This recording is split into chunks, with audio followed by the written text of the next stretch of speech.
Lo primero y más importante que debo decir de Aranjuez es que para mí fue un paraíso. Sí, un paraíso. En buena medida por la edad.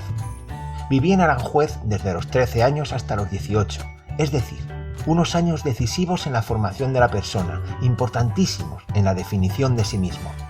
Todo esto tuvo para mí una importancia extraordinaria, hasta el punto de afirmar que si yo, como sujeto físico, nací en Barcelona, como escritor, nací en Aranjuez. José Luis San Pedro. Amigas y amigos, bienvenidos a un nuevo paseo consciente por Aranjuez. ¿Conocéis este lugar? En esta vivienda situada en la esquina de las calles Primavera y Capitán, vivió su adolescencia el mismísimo escritor José Luis San Pedro. Se trata de un edificio de una sola planta y semisótano, un superviviente muy interesante de los edificios originales de la villa en 1750.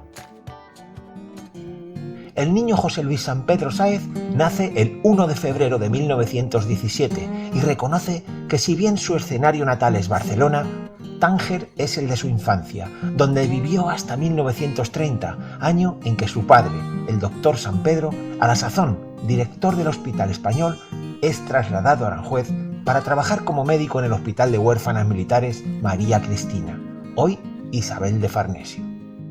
El traslado a Aranjuez con 13 años supuso para el autor un cambio muy importante en su vida. Por entonces, el sueldo de un médico militar era insuficiente para costear la carrera a 3 de sus hijos. Esto motivó que José Luis San Pedro, siendo el hermano mayor, decidiera hacer una corta para opositar al cuerpo de aduanas. Aunque sin vocación, resultó ser una buena alternativa, pues con 18 años podía ser funcionario público y ayudar económicamente en casa. De modo que a los 16 años empezó a estudiar en Madrid. Corrían los años 30 y para un muchacho como él, acostumbrado a la tranquilidad y sosiego de Aranjuez, Madrid resultaba una vorágine. Finalizados los estudios de aduanas, fue destinado a Santander, donde inicia su carrera literaria. Pero el 18 de julio de 1936, la guerra civil cambió su vida súbitamente. Así lo recuerda el mismo autor. Al quedar el norte de España en un principio en manos de la República, fui movilizado y miliciano hasta agosto del 37, momento en que los nacionales tomaron Santander y me tomaron a mí. Me convertí en soldado nacional hasta el final, que resultó aún peor que el inicio. Mi libretita y mi diccionario de bolsillo hicieron la guerra conmigo. En 1942 murieron su madre, padre y abuela, y con tan solo 25 años se encontró como jefe de familia responsable de dar estudios a sus hermanos en el Madrid de posguerra. En el 44 estudió Ciencias Económicas y Políticas. San Pedro pudo compaginar el trabajo por la mañana, estudiar por la tarde y pasar apuntes por la noche, además de trabajos suplementarios. El sacrificio se vio recompensado y en 1947 consiguió un puesto en la facultad y otro en el banco.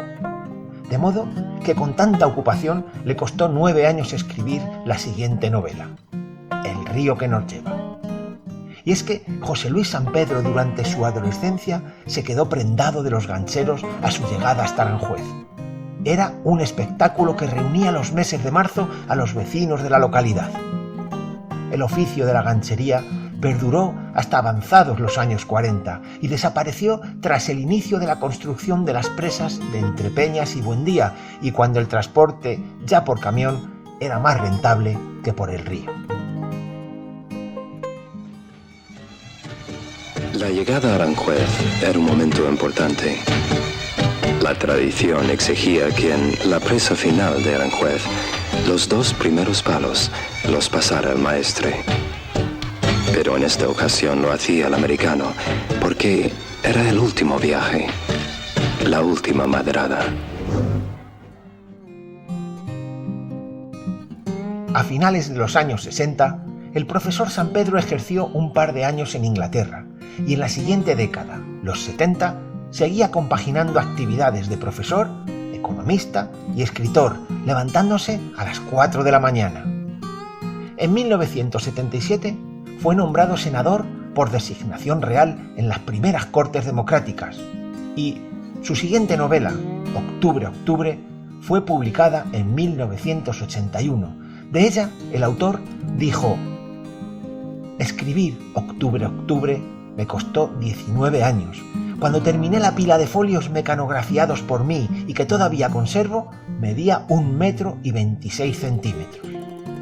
En 1985 nace La sonrisa etrusca, una novela inspirada por su nieto Miguel, recién nacido, y que resultó ser la más popular, más vendida, más conocida y más traducida.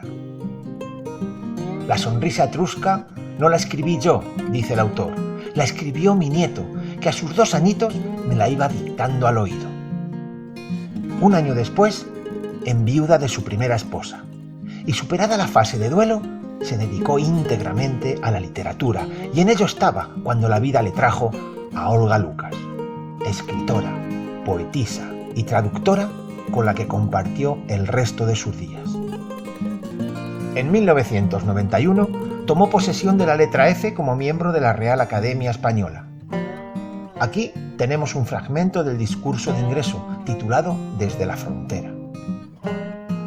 El Real Sitio fue decisivo para orientar mi vida, y por eso ha permanecido siempre en mi corazón a pesar de alejamientos geográficos.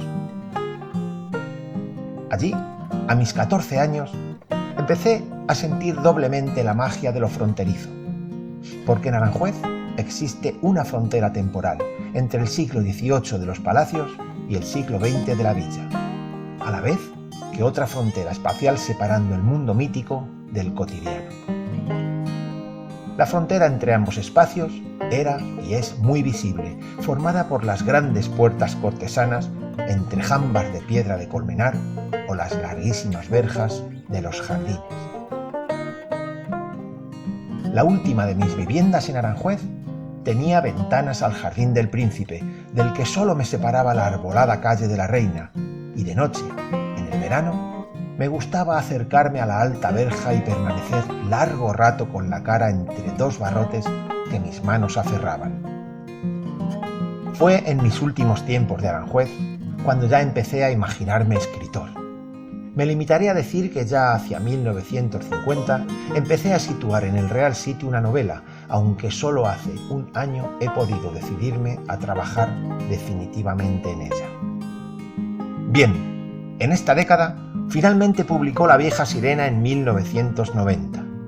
Real Sitio en el 93, un homenaje a Aranjuez, esa ciudad que despertó su vocación literaria, y Monte Sinaí en el 95, donde relata su experiencia en la UCI de ese hospital tras un ingreso en estado crítico.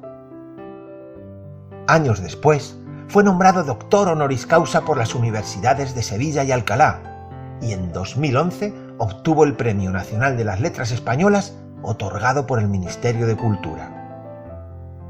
Ese mismo año, crítico con neoliberales y capitalistas, fue un claro referente en las protestas del 15M.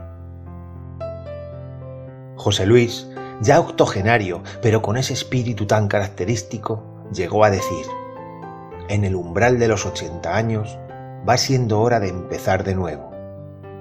Claro que, con el paso del tiempo y acercándose ya a sus últimos días, confesó: la muerte me lleva de la mano, pero se está portando bien, porque me deja pensar.